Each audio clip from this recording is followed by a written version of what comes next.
오늘의 10분 말씀 누가복음 22장 1절부터 13절입니다. 전장 21장에서는 누가복음은 예수님께서 마지막 시대 때 사는 제자들에게 두 가지를 상기시켰습니다. 첫 번째는 세상 걱정에 취하지 말고 항상 기도하며 깨어 있으라. 두 번째, 하늘과 땅은 없어질 것이지만 예수님의 말씀은 영원할 것이다 였습니다. 오늘 본문은 본격적으로 예수님의 죽음을 앞두고 제자들과 마지막 식탁의 교제를 준비하는 과정을 담고 있습니다. 이 마지막 식탁의 교제의 순간에서도 제자들 중에서는 세상 가치관에 취한 가론 유다의 모습을 보여주고, 하지만 그럼에도 불구하고 예수님의 말씀은 분명히 이루어질 것을 성경은 드러내고 있습니다. 예수님이 선택한 12 제자 중 한 제자가 예수님을 배신할 수 있다면 저와 여러분들 또한 깨어 기도하지 않으면 예수님을 충분히 배신할 수 있습니다. 하지만 우리가 흔들릴 때마다 가론 유다처럼 본인의 마음을 사탄에게 완전히 내어주기보다는 영원히 있을 예수님의 약속의 말씀을 끝까지 붙들고 묵상할 수 있어야 합니다. 오늘 본문을 통해 혹시 최근에 내 삶에 나의 믿음을 흔들게 하는 사건들이 있는지를 돌아보시고 오늘 본문을 통해 다시 한번 정신을 차리시고 말씀을 붙드시는 저와 여러분 되시길 바랍니다.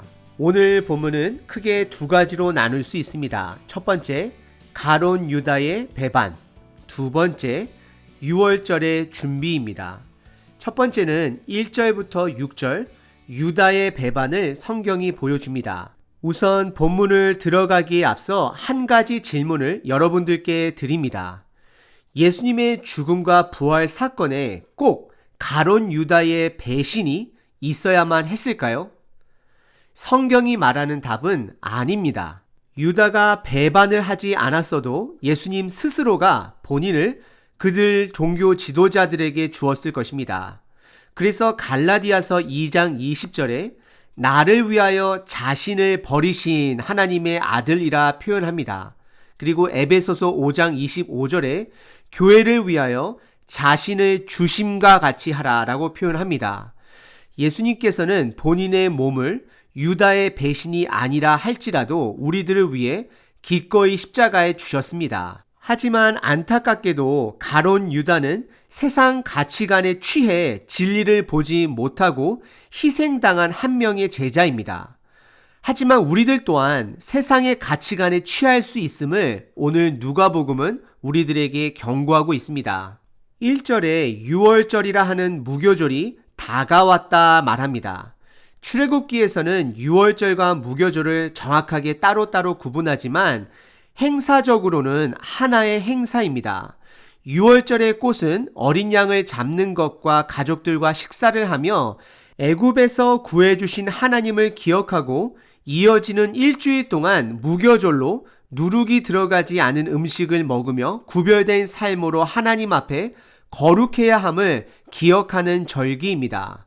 이 유월절이 다가올 때 2절에 대제사장들과 서기관들은 예수님을 제거하려 했지만 백성들이 예수님을 많이 따르기 때문에 그들의 정변을 두려워하여 예수님께 직접적인 살인 행위하는 데는 어려움을 성경은 말합니다.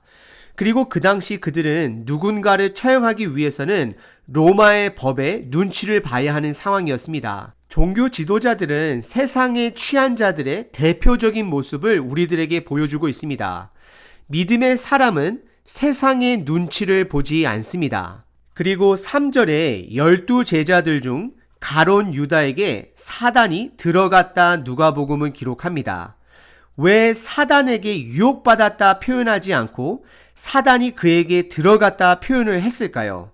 우선 먼저 누가복음 4장에 사탄이 예수님을 시험하려고 했다가 실패하고 한동안 떠나갔다라고 성경은 표현합니다.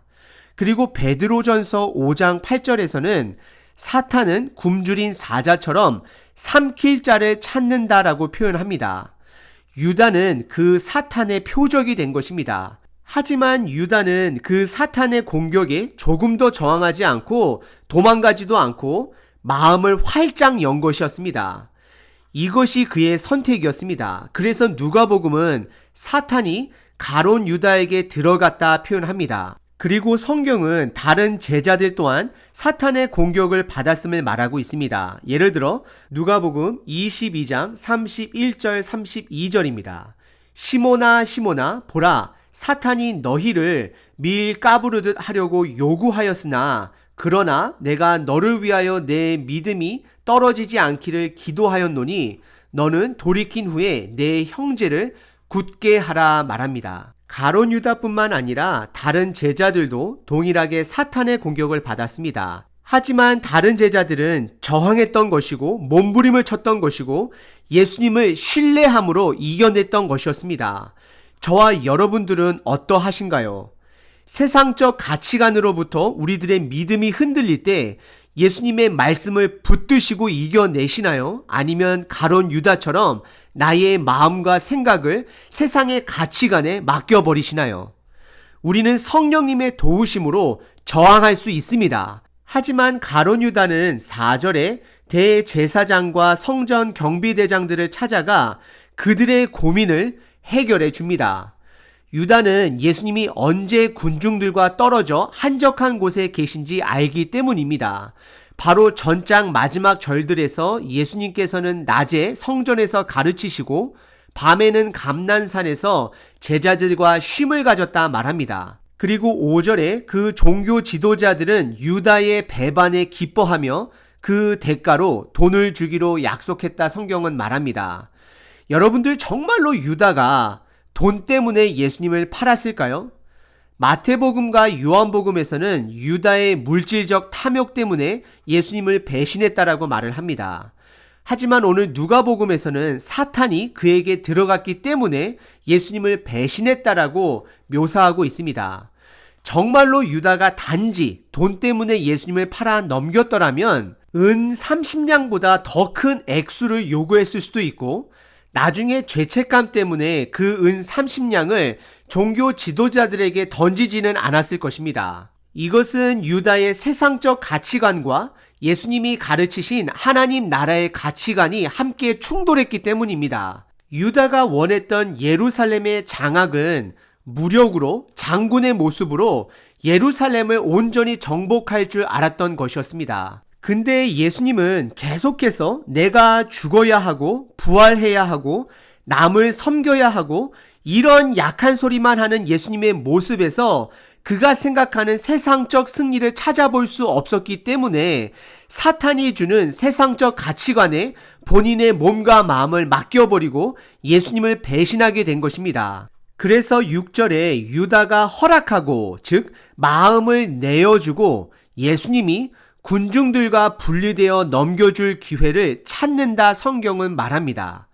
저와 여러분들에게도 동일합니다. 우리가 깨어 기도하지 않으면 우리의 삶에 우리도 모르게 세상적 가치관이 우리를 지배할 수 있습니다.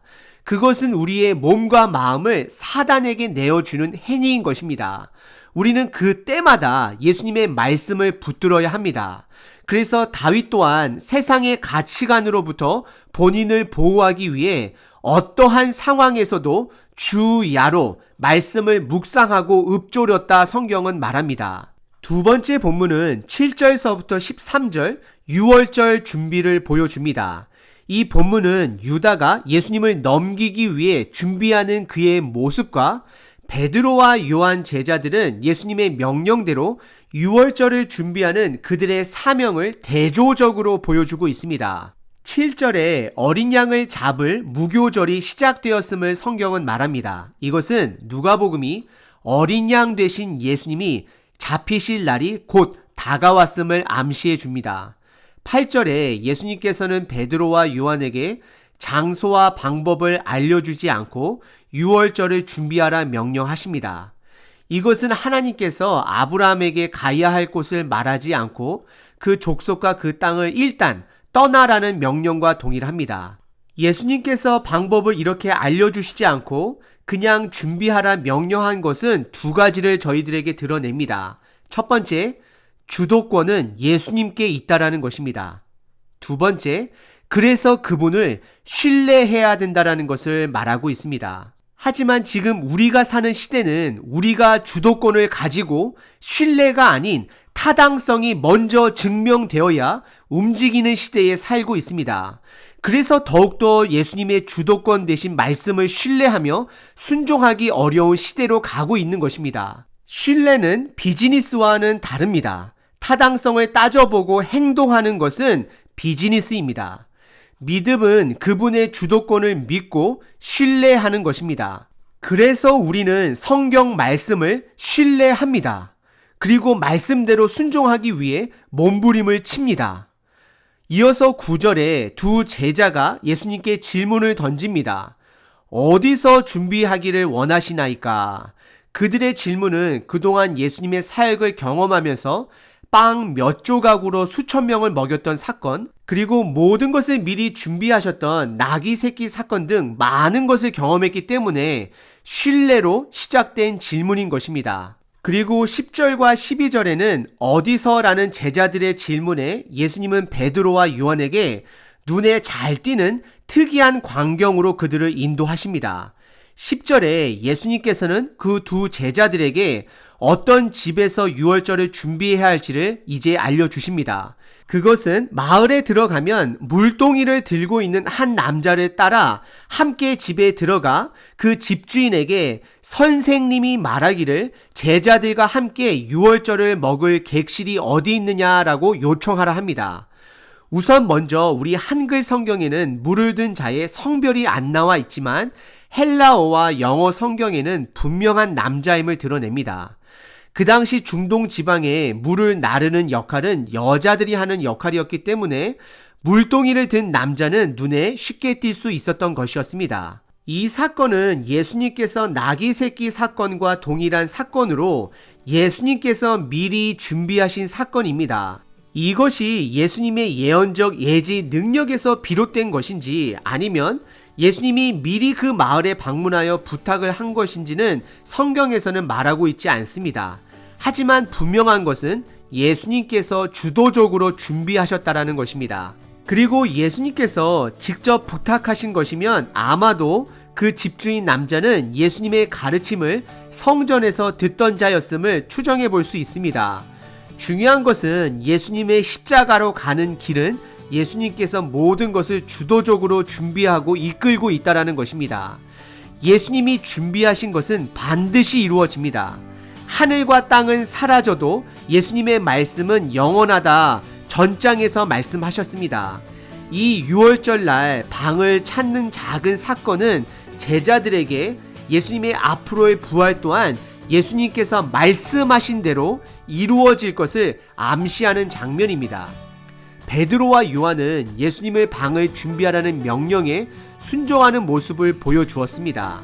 그래서 12절에 그리하면, 즉 예수님 말에 순종하면 13절에 그들이 나가 그 하신 말씀대로 만나 유월절 방을 준비할 수 있었다라고 성경은 말합니다. 오늘 본문은 우리들에게 예수님을 믿는 자들에게도 끊임없는 사탄의 흔들림이 있을 수 있음을 보여주고 있습니다.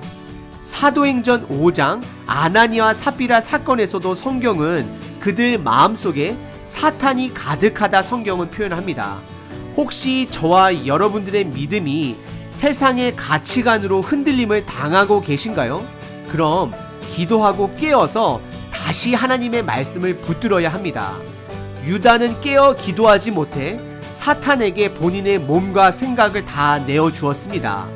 하지만 베드로와 요한은 주인 되신 예수님 말씀에 순종하여 방 또한 준비할 수 있게 됨을 경험했습니다. 오늘 하루도 깨어 기도하여 세상 가치관의 영향을 받는 자가 아니라 영원할 그분 말씀에 내 몸과 마음을 온전히 맡겨드리는 하루 되시길 기도합니다.